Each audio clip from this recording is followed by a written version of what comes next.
হয়ে যান। ছাত্র শিবির আমরা খুব ভালো, ভালোর ভালো, যত ভূমিকা আবারও ফিরবো ইনশাআল্লাহ। ছাত্রলীগ ঠিক যে কায়দায় শিক্ষার্থীদের কোপের মুখে পড়ে ক্যাম্পাস ছাড়া হয়েছে, আপনাদের তার চেয়ে ভয়াবহ পরিণতি ভোগ করতে হইতে পারে।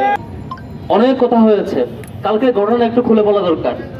কালকে ছাত্রদল কি পরিকল্পনা ছিল, কতটুকু পেরেছে আপনাদের কাছে ক্লিয়ার করা দরকার।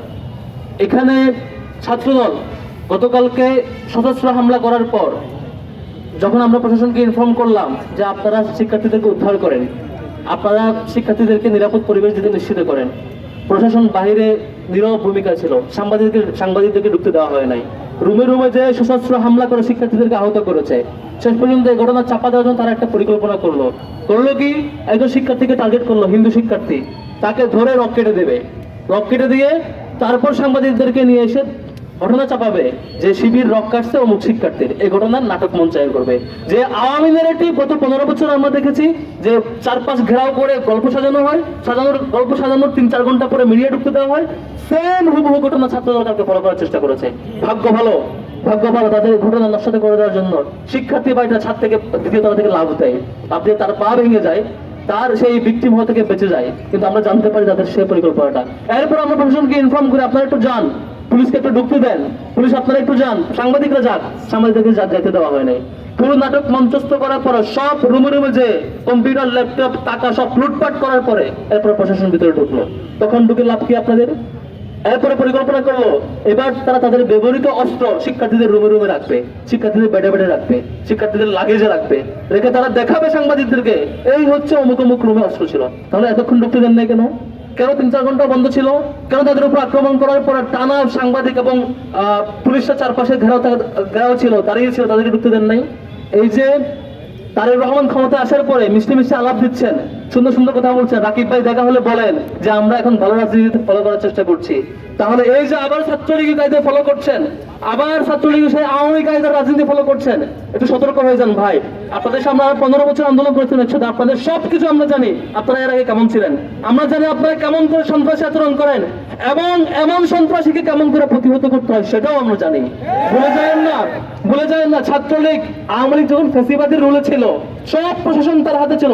ছাত্রলীগ মনে করছে শিক্ষার্থীদের আক্রমণ করে অনেক কিছু করে ফেলবে।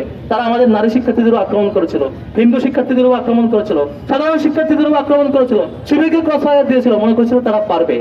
ঢাকা বিশ্ববিদ্যালয় থেকে শুরু হয়েছে ছাত্রলীগের হল ছাড়া হওয়া, প্রত্যেকটা ক্যাম্পাসে এক সপ্তাহের মধ্যে হল ছাড়া এবং ক্যাম্পাস ছাড়া হয়েছিল।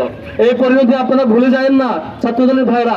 আপনারা 15 বছর মজলুম ছিলেন, আবার যদি জালেম হইতে চান, ছাত্রলীগ ঠিক যে কায়দায় শিক্ষার্থীদের কোপের মুখে পড়ে ক্যাম্পাস ছাড়া হয়েছে, আপনাদের তার চেয়ে ভয়াবহ পরিণতি ভোগ করতে হইতে পারে। আপনারা সতর্ক হয়ে যান।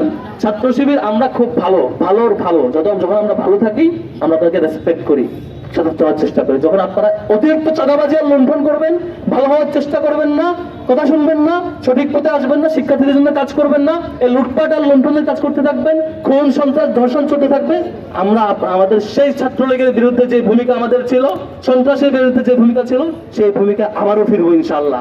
তখন সেই আপনারা প্রতিহত আর করতে পারবেন না, আপনাদের পরিণতি ভয়াবহ হবে।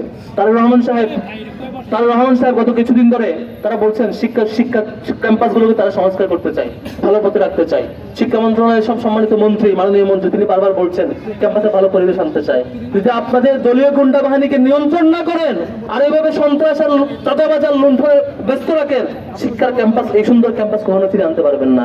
বরং শুধু ছাত্রদল ডুববে না, বিএনপিকে সতর্ক করবো, আপনাদের সুপিরিয়র প্ল্যাটফর্ম যে বিএনপি সহ তার চূড়ান্ত পরিণতির দিকে যাচ্ছে। একমাত্র দায় থাকবে ছাত্রদল।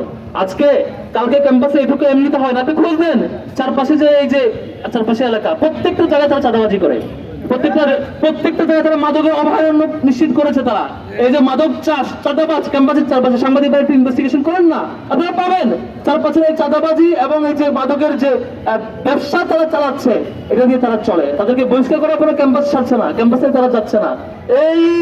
এই যে চাঁদাবাজ, মাদকের হাব, সবকিছুর বাধা যখন ছাত্র শিবির যখন এসব নিয়ে কথা বলে, ছাত্র শিবির যখন প্রশাসনকে এসব নিয়ে রিপোর্ট দেয়, তখন তাদেরকে আক্রমণ করতে হয়, তাদেরকে রাতের বেলা অন্ধকারে আক্রমণ করতে চায়।